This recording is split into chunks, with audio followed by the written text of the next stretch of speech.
Escuela Bíblica a la luz de la palabra.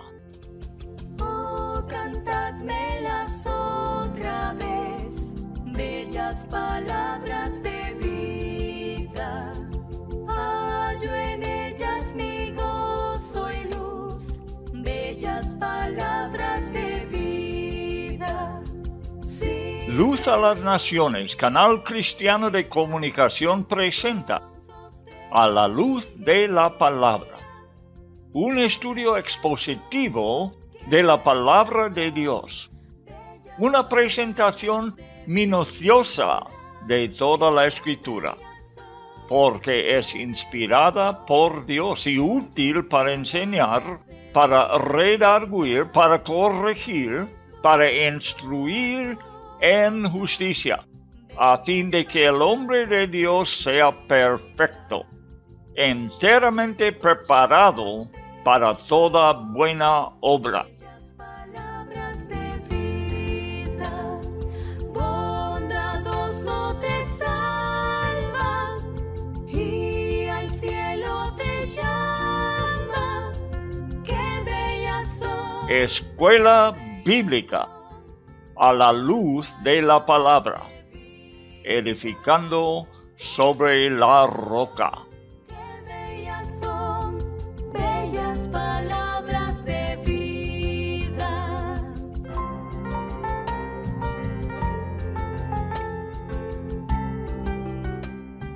El libro de Eclesiastés, sabiduría antigua para una vida moderna, por Lowell Bruckner.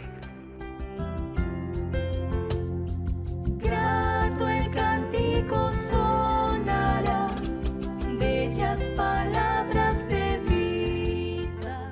Muy bueno. Bueno, es un placer siempre estar en las cosas de Dios.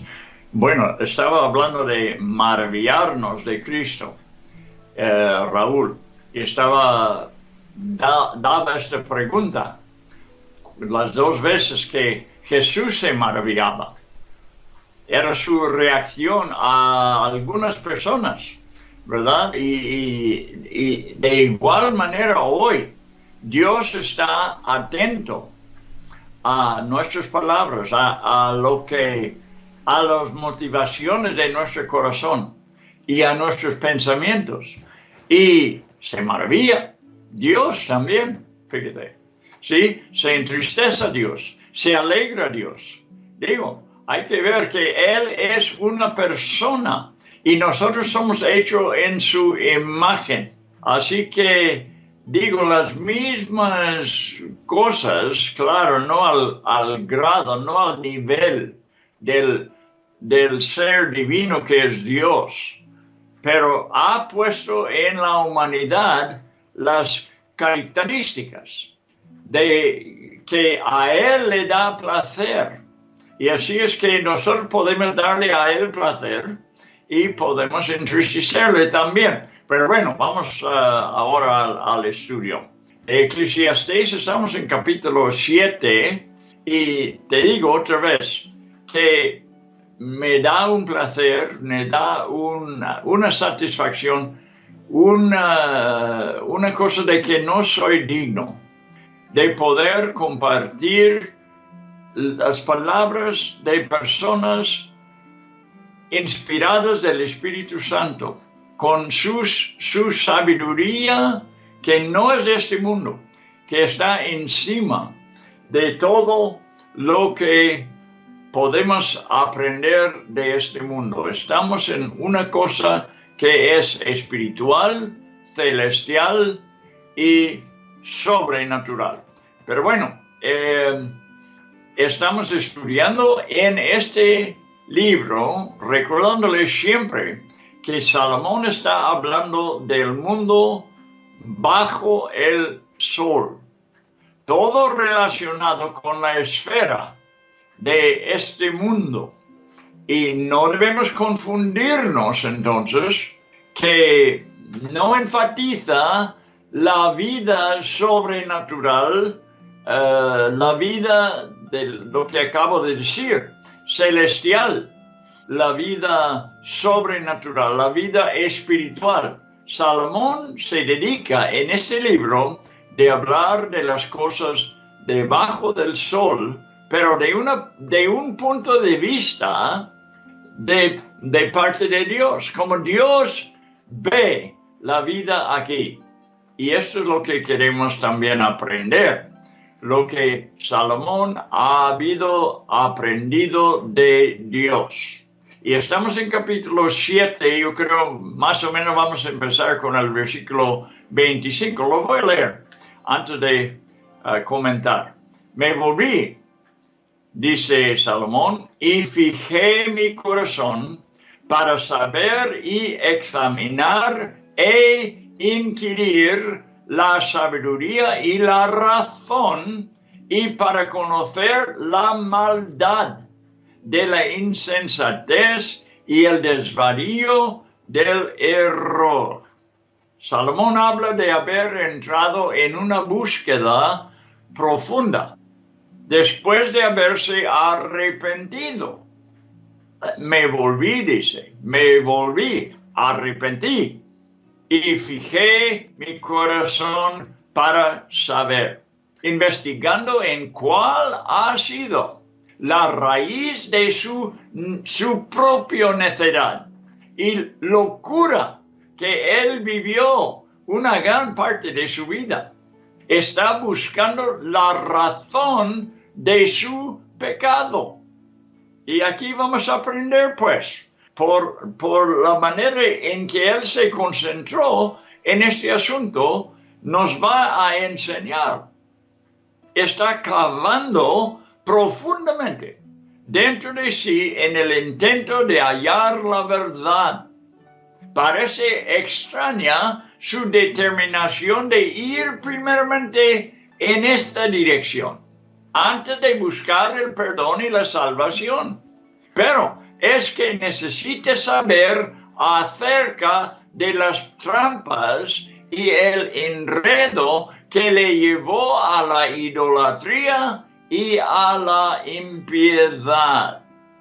Está buscando estas cosas para nuestro provecho, para que nosotros aprendamos y evitamos las trampas, las mismas trampas en que él cayó. Si no lo hace Salomón, ¿cómo va a informar a otros? Hemos oído sobre personas santas que ven el pecado como más amargo que la muerte. Bienaventurados son aquellos que tienen miedo de pecar y prefieren encontrar la muerte antes que cometer pecado. Ha habido personas así, un miedo de pecar, un miedo de caer en las trampas del diablo. La experiencia de Salomón fue que, escucha, la trampa para él fue esto: la lujuria para las mujeres. Podemos hablar de esto, La trampa, la lujuria para las mujeres, fue la razón personal tras su fracaso. Fue la hija de Faraón el comienzo de los lazos y redes de que él habla, manos que son ligaduras. Está describiendo a aquella a quien edificó una casa fuera de la ciudad de David. Si quieres verlo en Primero de Reyes, esta historia de la vida de Salomón, la mujer que era hija del rey de Egipto, del faraón. En 1 de Reyes 9, versículo 24, lo leeremos. Y subió la hija de Faraón de la ciudad de David. Le quitó de esta parte de la ciudad. Y subió la mujer de Faraón de la ciudad de David a su casa, que Salomón le había edificado. Entonces edificó él a Milo. Bueno, pero la primera parte, lo subió, lo llevó fuera de la ciudad de David. Este era el lugar consagrado a Dios.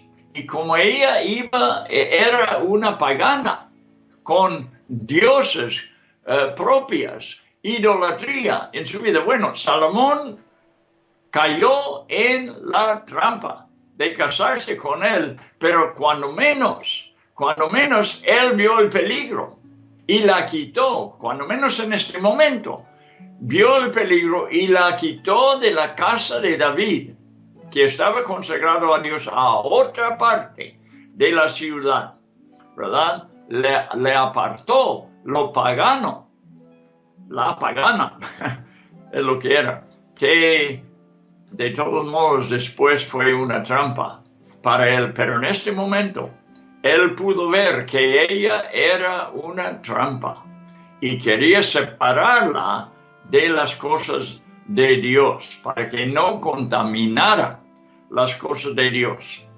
Bien, quiso alejarla de la adoración a Dios en Israel porque vio en ella, en primer lugar, una amenaza para entregarse a la idolatría.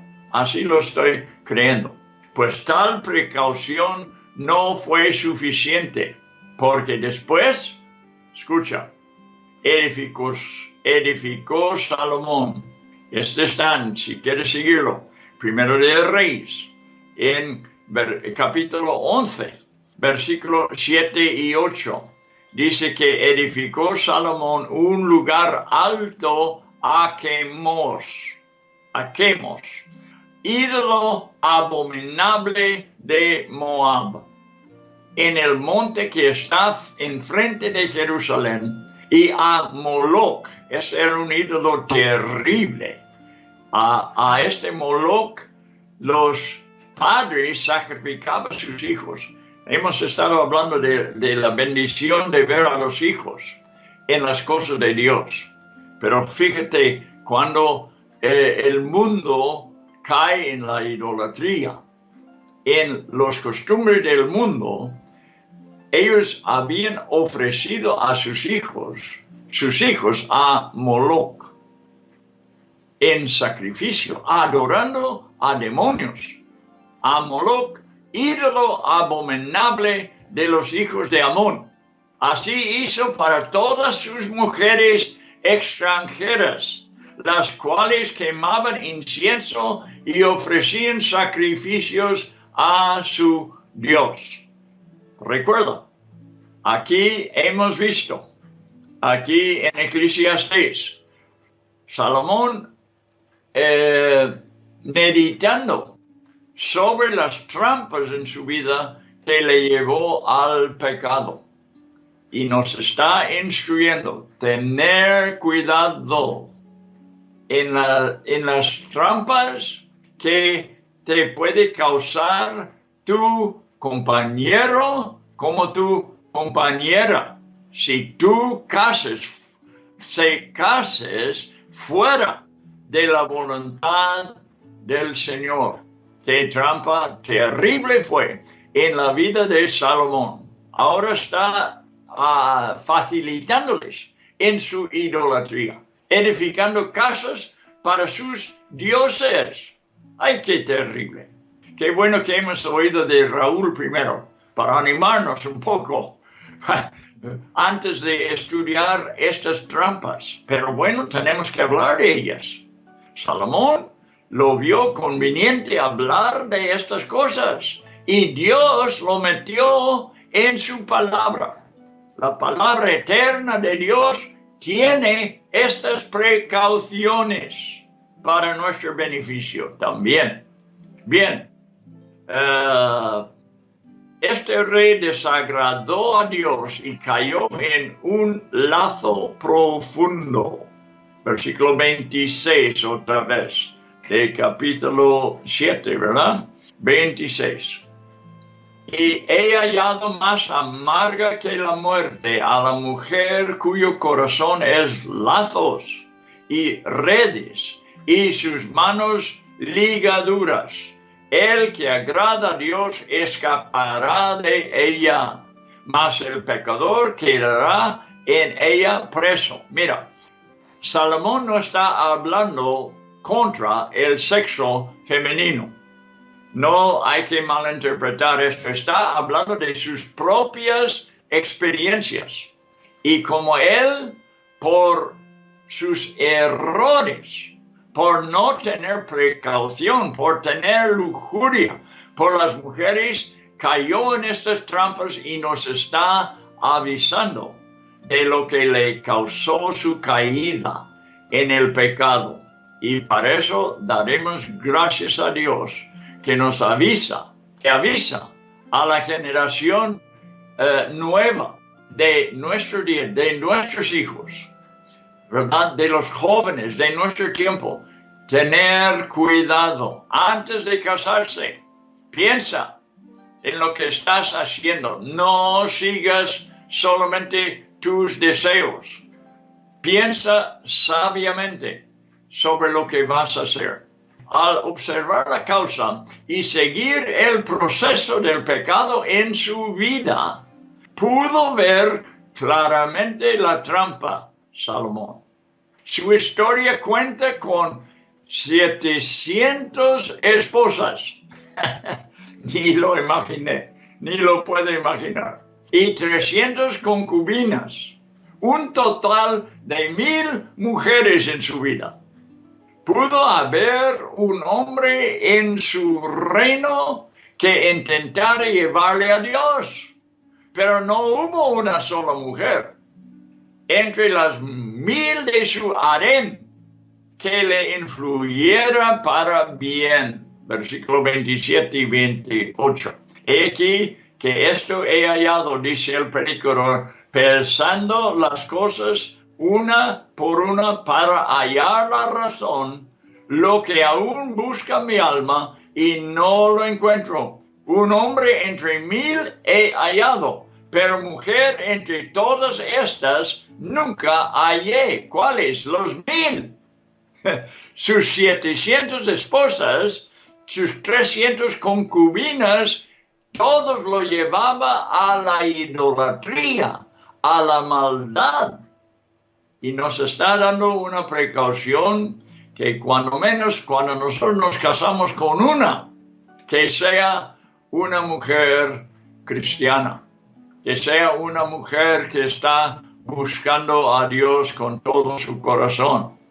Y que también la mujer que busca el compañero, que sea un cristiano dedicado a las cosas de Dios. Salomón no está culpando a Dios por su caída, pero las manipulaciones del diablo fueron muchas y profundas. Ve el versículo 29. He aquí, solamente esto he hallado, que Dios hizo al hombre recto, pero ellos buscaron muchas perversiones. Este es el problema en el mundo hoy en día. Dios creó el hombre recto. No podemos culpar a Dios por nada, pero dio esa libertad al hombre. No lo tenía esclavizado. A Adán no le tenía esclavizado, ni a Eva. No eran sus esclavos, eran su creación, hecho en su imagen, como si fuera hijo y hija. Y estos buscaron muchas perversiones.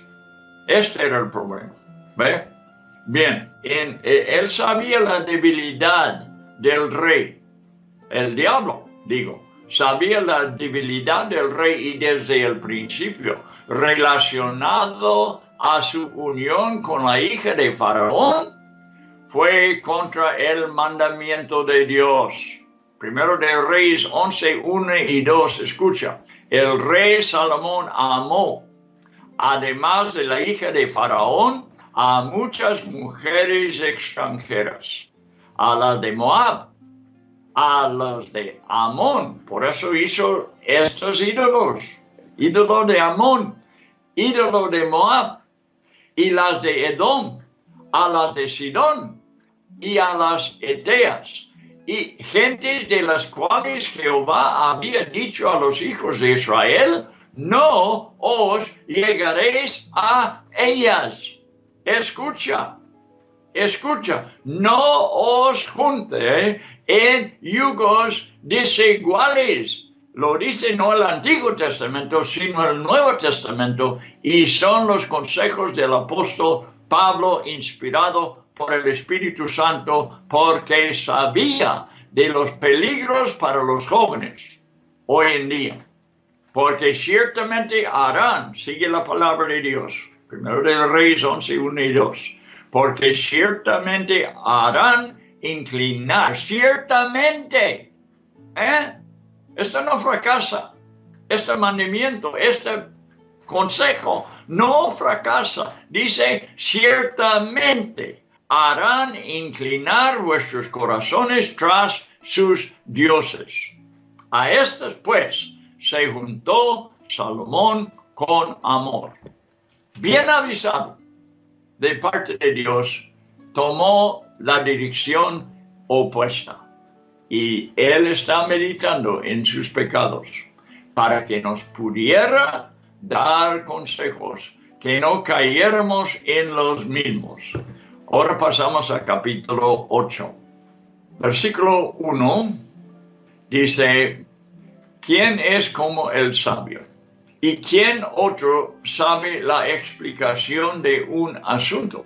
La sabiduría del hombre ilumina su faz y hace que la dureza de su rostro cambie. La sabiduría lo hace. Cambia su aspecto de su rostro. 2. Yo digo, guarda el mandamiento del rey por causa del juramento de Dios. Aquí viene una relación con el gobierno. Consejos que nos va a dar Salomón sobre este asunto. 3. Y te apresures a irte de su presencia del rey. No te unas. ¿Qué dije? Si lo leí mal. No te apresuras a irte de su presencia. No te unas a una causa impía, porque él, el rey, hará todo lo que le plazca. 4. Puesto que la palabra del rey es soberana en este mundo, bajo el sol, estamos hablando de las cosas espirituales, las cosas de Dios, aquí está hablando de los gobiernos mundanos. La palabra del rey es soberana, ¿quién le dirá qué haces? El que guarda el mandamiento real no experimenta ningún mal. Estos son consejos que vamos a ver en el Nuevo Testamento también. Y el corazón del sabio conoce el tiempo y el modo. 6. Porque para cada deleite hay un tiempo y un modo, aunque la aflicción del hombre sea mucha sobre él. 7. Si nadie sabe qué sucederá, ¿quién le anunciará cómo ha de suceder? 8. No hay hombre que tenga potestad para refrenar el viento con el viento, ni potestad sobre el día de la muerte, y no se da licencia en tiempo de guerra, ni la impiedad salvará a los que la practican. 9. Todo esto he visto, y he puesto mi corazón en toda obra que se hace bajo el sol, cuando el hombre domina a otro hombre para su mal.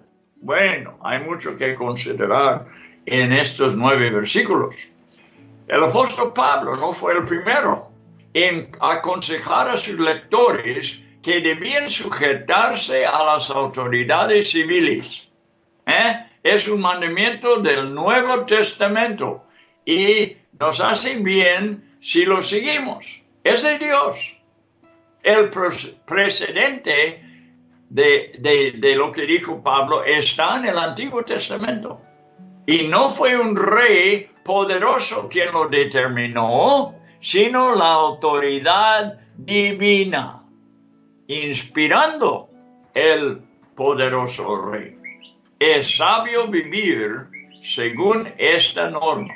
¿Por qué? Dentro de lo que sea posible, debe haber orden en la tierra. Y el gobierno es lo único que trae orden en la tierra.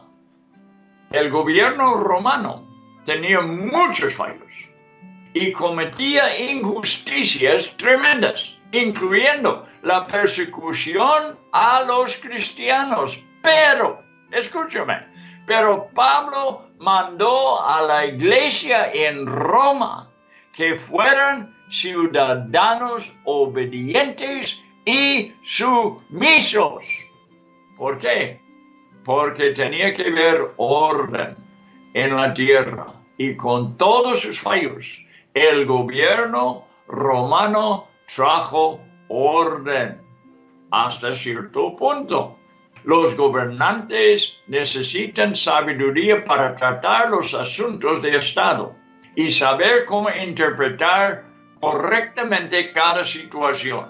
Salomón no está promocionándose a sí mismo como el rey, que naturalmente demandaría obediencia, sino como un mensajero de Dios para el bienestar del pueblo. O sea, Dios nos manda obedecer a los gobernantes para nuestro bienestar. De igual manera, un predicador no puede hablar pensando en sus propios intereses.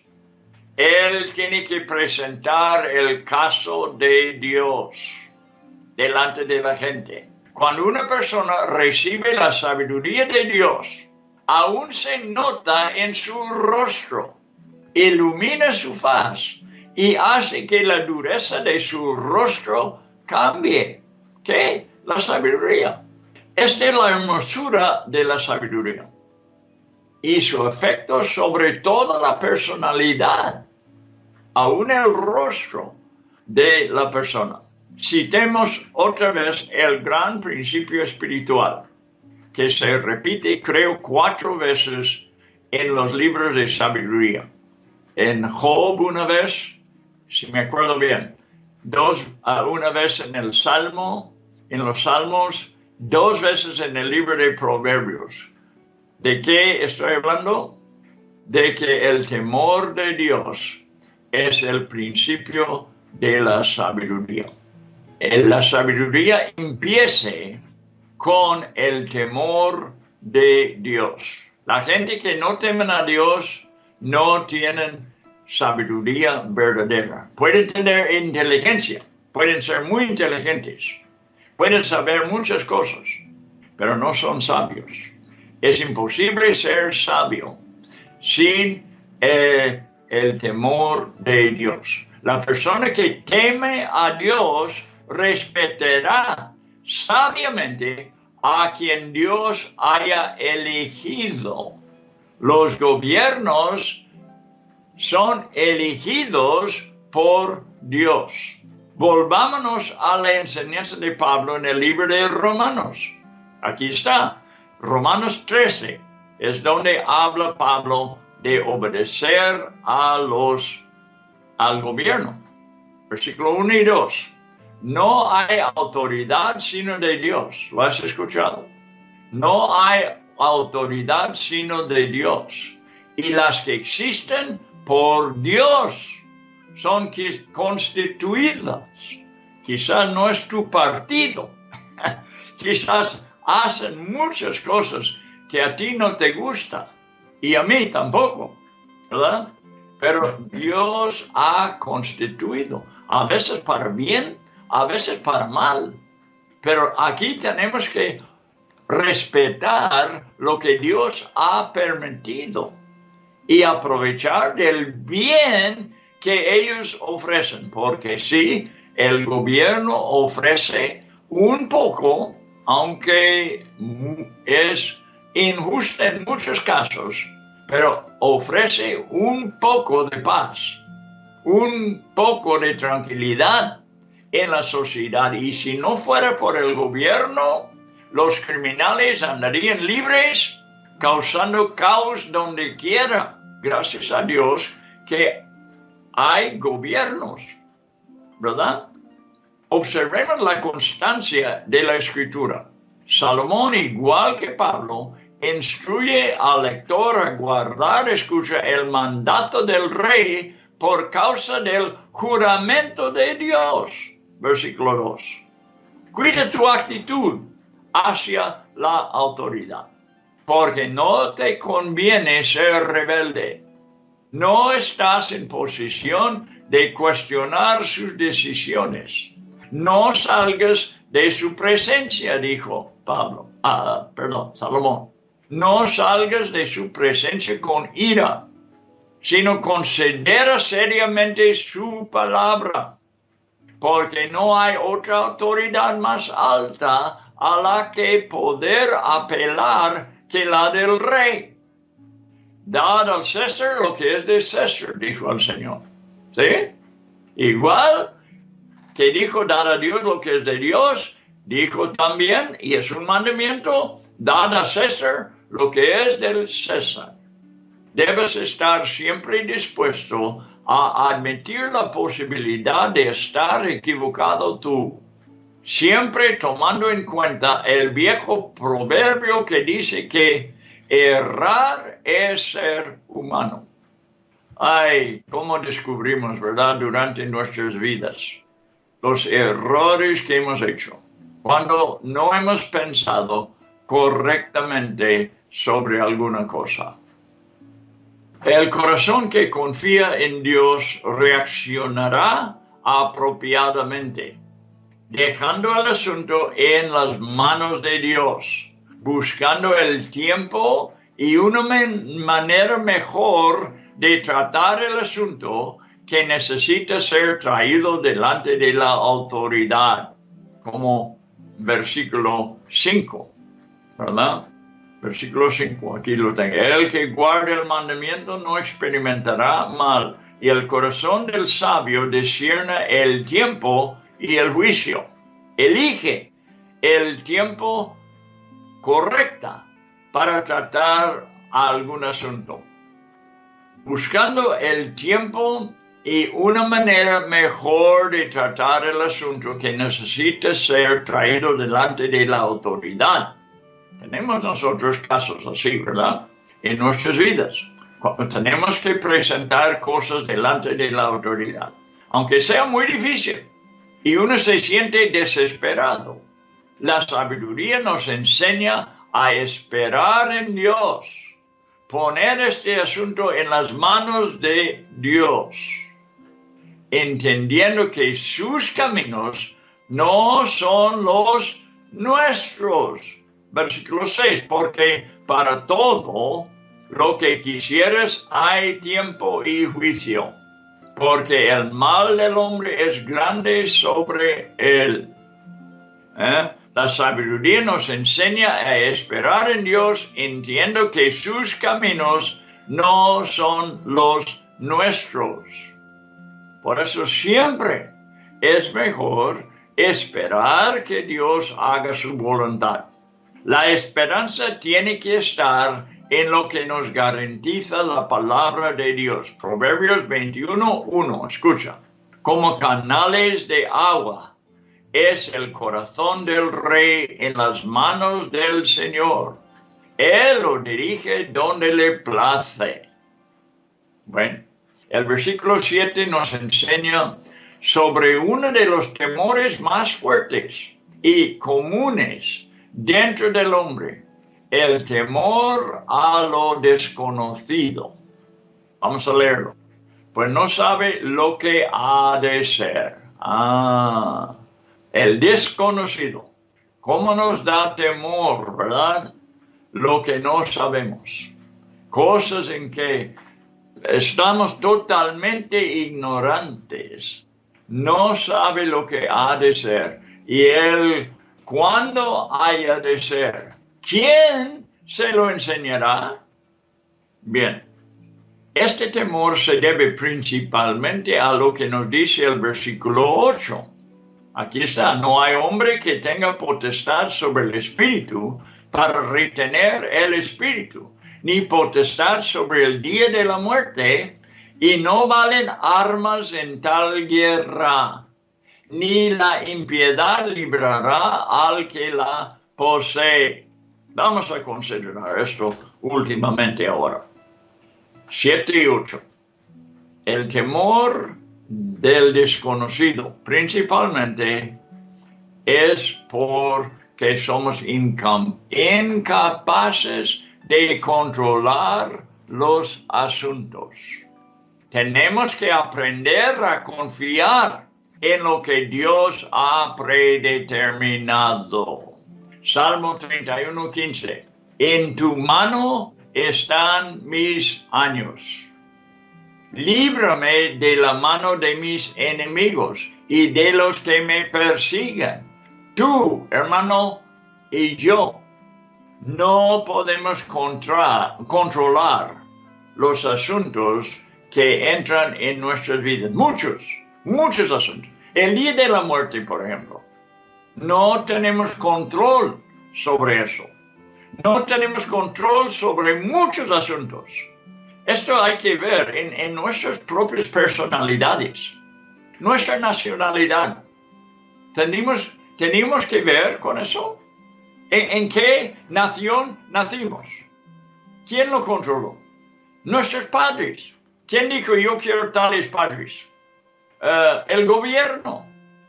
¿Qué control tenemos nosotros sobre los asuntos? Nuestro parecer, nuestra personalidad. No tenemos control. Por eso, hemos aprendido, la Biblia nos enseña una cosa sobre todas las demás: confiar en Dios. La Biblia fue escrita con esta razón.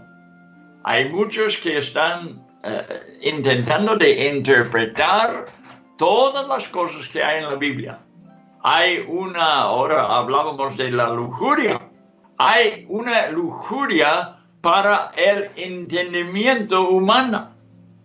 Una persona que tiene que saber todo, que procura saber todo, pero Dios no nos ha hecho con ese propósito de poder entender todo. La Biblia no es una explicación. ¿Cuántas veces lo digo? Que lo aprendamos. La Biblia no es una explicación, es una declaración. ¿Por qué? Porque el propósito de la Biblia es que confiemos en Dios. No es que podamos saber todo. No es un libro principalmente para el intelecto. Es para tener fe. Es para tener confianza en Dios. Acuérdate de esto cuando tú abres tu Biblia la siguiente vez.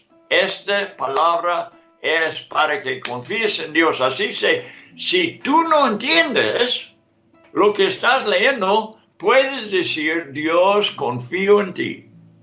Que lo que tú dices es totalmente la verdad, y como yo confío en ti, confío en tu palabra, aunque no la entiendo.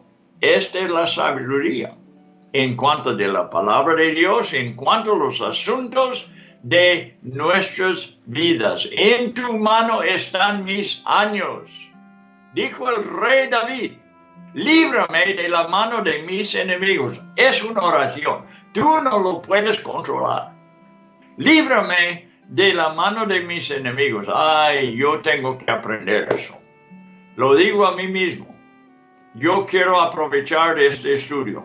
Yo quiero confiar en Dios que me guarda de la mano de mis enemigos. Yo intento de controlar esas cosas y no puedo. y de los que me persiguen. No, hay que orar, hay que rogar a Dios. Dios es el que controla mis años. ¿Qué tesoros están en estos libros de la sabiduría? Hombre, desde Job hasta el Cantar de los Cantares. Volvernos a la palabra de Dios es un privilegio para el alma. Nos lleva a lo que existía antes del principio de la creación. Al fijarnos en su ley, aprendemos de la esencia y el carácter de Dios. Tenemos la palabra de los profetas, mayores y menores, que nos hace ver cómo Dios da de antemano las profecías y después las cumple. Nos hace confiar en Él para el futuro. Yo creo con eso tenemos un buen punto en que terminar el estudio. Meditando especialmente en esto. No vamos a controlar las cosas. Vamos a confiar en Dios. Que Él controla nuestros años. En tu mano están mis años. Sí, Señor. Muchas veces al alabarte y darte gracias al principio de nuestras oraciones, nosotros nos animemos en pedirte las cosas, primeramente sabiendo y dándote gracias por lo que tú eres, el Todopoderoso. Y otra vez, quiero dirigir mi oración basado en este salmo que hemos citado ya por tercera vez. En tus manos están nuestros tiempos, nuestros años. Líbranos de la mano de nuestros enemigos y de los que nos persiguen. Reconocemos la batalla, pero se resuelve orando, luchando en la oración, dejando las cosas delante de ti, oh Dios, y son cosas que para nosotros son muy grandes. Para ti no tanto. Oh Dios, no podemos controlar muchas cosas, como hemos dicho. ¿Por qué intentamos de hacerlo entonces? ¿Por qué estamos siempre esforzándonos a hacer algo en asuntos que no podemos hacer? Nada más que pedirte con nuestro corazón que tú obras.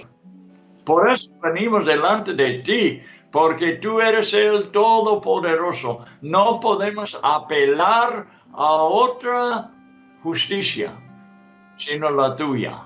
Y venimos a ti para que tú obras en esas situaciones. Pedimos, unimos con ellos, nuestros hermanos en la fe, para juntos pedirte, Señor, tu ayuda, tu sabiduría, tu poder. Te lo pedimos todo eso en el nombre de tu Hijo amado, en lo cual tú tienes complacencia. Amén.